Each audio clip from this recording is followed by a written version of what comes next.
Hi, I'm Old Sneelock. Welcome to another episode of Old Sneelock's Workshop. Well, if any of you have been wondering what I've been up to for the past few days, the stuff behind me, that's a big mound of dirt. And there's a mulch pile over there, which some of you may know about. If not, I'll show you later. The idea was to take a few hours and cut down this pile of dirt using the Hydrohoe and pick it up and take it up and drop it around the garden that I was building. I think I mentioned that last week sometime. Well, it's been a struggle. First off, that dirt's mostly clay. And clay is solid stuff. When you go to dig it, it resists. The other thing is, it'll hold a lot of weight. And the way it's piled up there, the tractor would have to be able to climb a 45-degree slope to get up over the top of it. Since the Hydrohoe has to come down on the dirt, dig into it and drag it away, kind of like a pan, you know, the big earth-moving pans you see when they build expressways. I can't get up that hill. I can't back up to it and catch it. I tried hooking into it with the Gator blade, and that worked. You can see there's a path kind of cut away next to the dirt pile that the tractor's in right now, but it won't dig into the dirt pile because the blade doesn't extend past where the wheels are. So the tractor has to be able to drive over the hill before the Gator blade will catch a hold of it. Even backing into it didn't seem to work so well. It just basically stopped the tractor. Solid stuff. So I'm gonna take the pitchfork and shovel and dig away some of the hill and load it into the Hydrohoe and accomplish two things. One, I'm gonna fill the Hydrohoe, so I'll have it for the garden. And two, I'll cut down the hill so I'll be able to get in there and grab a hold of some of it. I only need about 4 more loads. I got quite a bit of pile out there because I said, well, if I can't get the hill, I'll do what I always do. Scoop the mulch back out of the way and dig the dirt that forms underneath the mulch pile as the leaves decompose. So I did that, but it's full of roots now because the trees cross over and I was digging rather deep. I'm down about a foot. That's still the remains of the other mulch piles because it's been about 12 years of mulch piles out there. A lot of leaves.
It's been a long time since I used the pick. Shovels, I use those quite frequently. They're not digging so much as scooping.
Makes it a little bit harder to dig when the thing's filled full of, not re-rod, re-root.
Now, front end loader, make quick work of this. And this Hydrohoe only mounts this way. It's rather old.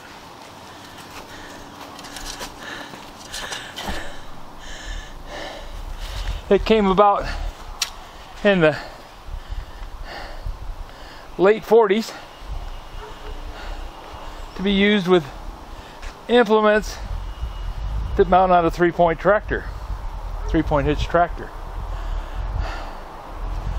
The Dearborn company made most of the implements for the Ford 8N. They had a deal with Ford, and the Ferguson company made Dearborn implements. Well, this isn't made by the Dearborn company, or the Ferguson company. It was made by a different company, which I don't remember the name of, and the nameplate is missing from it, so I have to keep looking it up in the paperwork to find out what the name of the thing is. I'll see if I can put something down in the description. But it does a fine job, but the newer ones allow you to back into a hill with the tractor, and then the blade acts as a scoop and lets you lift up dirt out of the hill by backing into it. You don't have to drive over it all the time. So I don't want to cut up this old girl because it still works and it's a original condition except for a couple of springs that were broken off, and I had to add a leaf spring to it. And who knows what farmer fix has been done to it over the years. But in any case, if I get the chance, I will get a front end loader. I talked to Tractor Man 44, and he has a front end loader out in Minnesota. I was going to trade him a PTO flat belt pulley that mounts on the back of the tractor. Goes right over the PTO. You take off that metal plate there and fold it on, and it gives you a flat belt so that you can run a buzz saw. I bought it because I thought I really wanted one. So I was looking at tractor shows, trying to find one. Went over to Jones, Michigan, and a guy had one sitting there. He wanted $15 for it. So I bought it. Turns out they're worth a whole heck of a lot more than that. But then, that's pretty much the way I work. I try and get the best value for my dollar that I can. And the guy was happy to sell it. He said he'd been lugging that heavy thing around from show to show and really didn't want to take it home. So I think we both came out of it ahead. And I was going to give that tractor man, and he suggested a swap for the front end loader. I thought that would be a great idea, except driving the tractor to Minnesota to bring it home probably wouldn't work, because I'd have to build a mount for it, because this is not a standard 8N. This is a Glover version 8N. Yeah, everything's been modified one time or another. And the Glover version of the 8N doesn't have the 4-cylinder engine, it's got a 6-cylinder engine in it, which means the front end is extended, so the mount points are different. So I imagine that's not going to happen right away, if at all. But that's okay. I'll keep looking. Main thing to do is outlive the competition. 8Ns are popular, and a lot of people have those newer hoes that are made in India, I believe. India or Indonesia.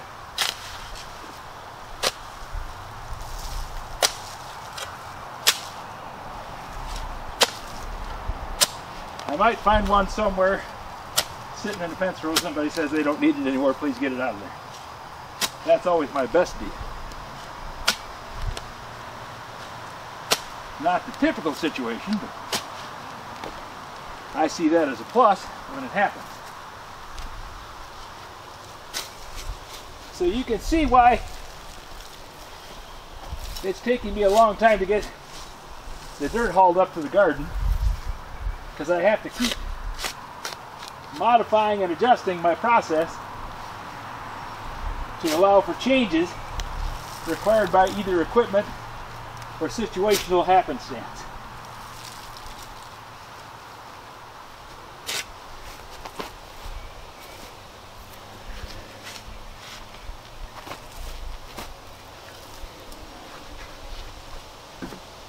That, and I'm getting old. I'm stopping to talk to you, not just because I think it's a good idea to let you see me talking, so I turn towards the camera, but also because I need to rest.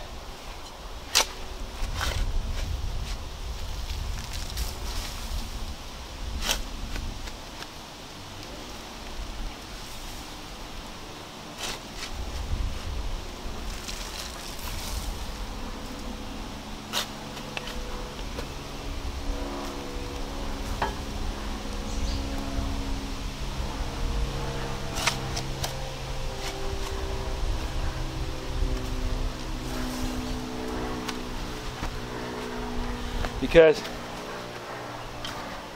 this used to be something I just would walk up and do it until the job was done, and then go on and do something else. Now, just lifting the pick is an effort.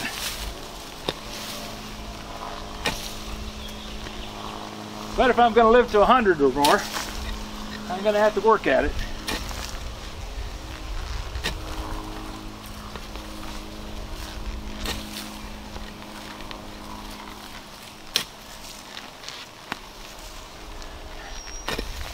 I read something in an article,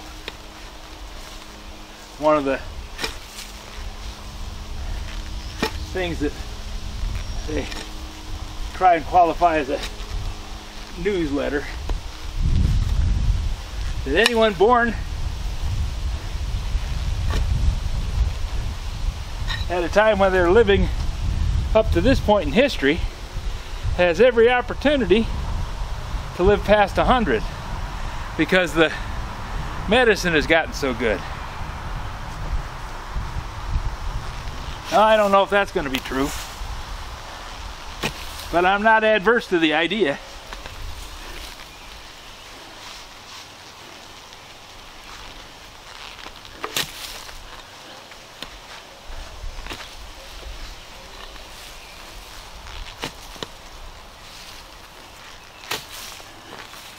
because despite other people's opinions to the contrary,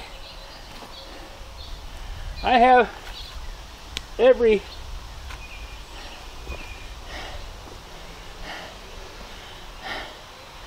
wish to walk into heaven on the day that the trump blows.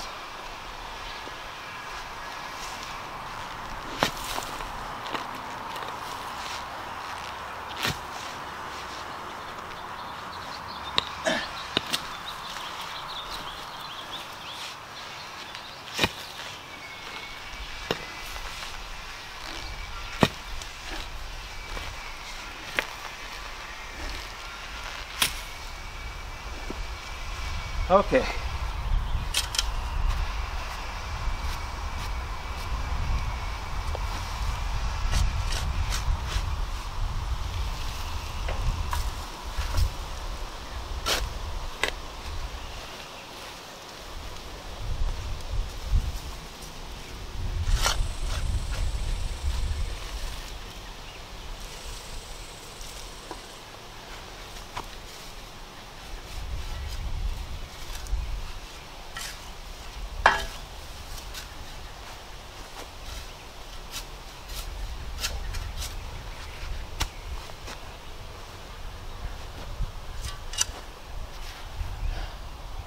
And when I say the day that the trump blows, I'm not talking about Donald.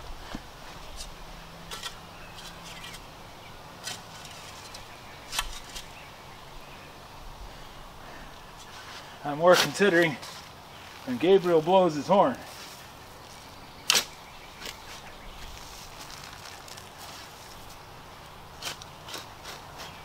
Now, other people might have opinions to the contrary, that I don't have a need or a right to go to heaven, but that remains to be seen.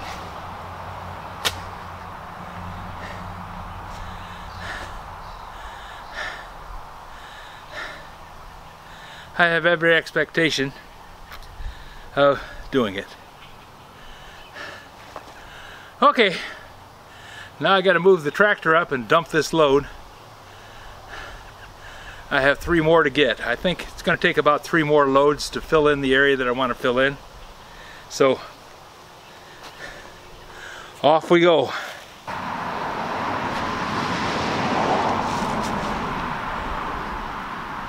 Well, I hope that's enough dirt. We'll have to see. If I need to get more, I know where it is. But I'm not going to do more than I need to.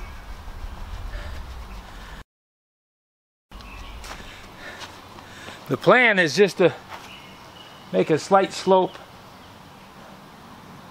spread across about a 5-foot circle past the line of the stumps, and let it level out to the ground. And I think I got enough dirt to do that all the way around those stumps. Then we're going to take some of the pine mulch that's back in the back, which you saw in the earlier part of this video, and after we get this leveled out, raked out, planted with flowers, then I can take a load of the pine mulch up there and put that in it, cover it over and rake it out.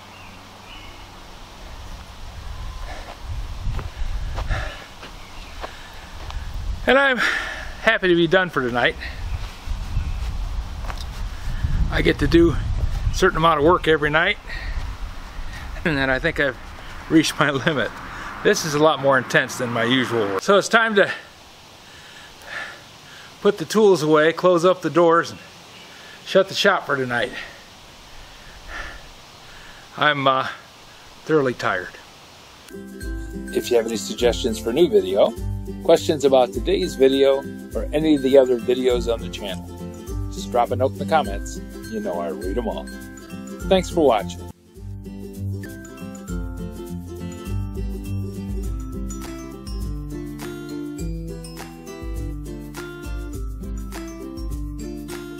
This video is not to be viewed by anyone under the age of 13 in the U.S. or 16 in the European Union without the express written permission of the parents or the legal guardians of the underage person. Such written permission must be on file at the local government entity in charge of enforcing the rules and regulations established by the FTC. Anyone violating these terms is admitting by default that they hold harmless the owners and operators of this channel. Any and all questions should be addressed to your local branch of the FTC.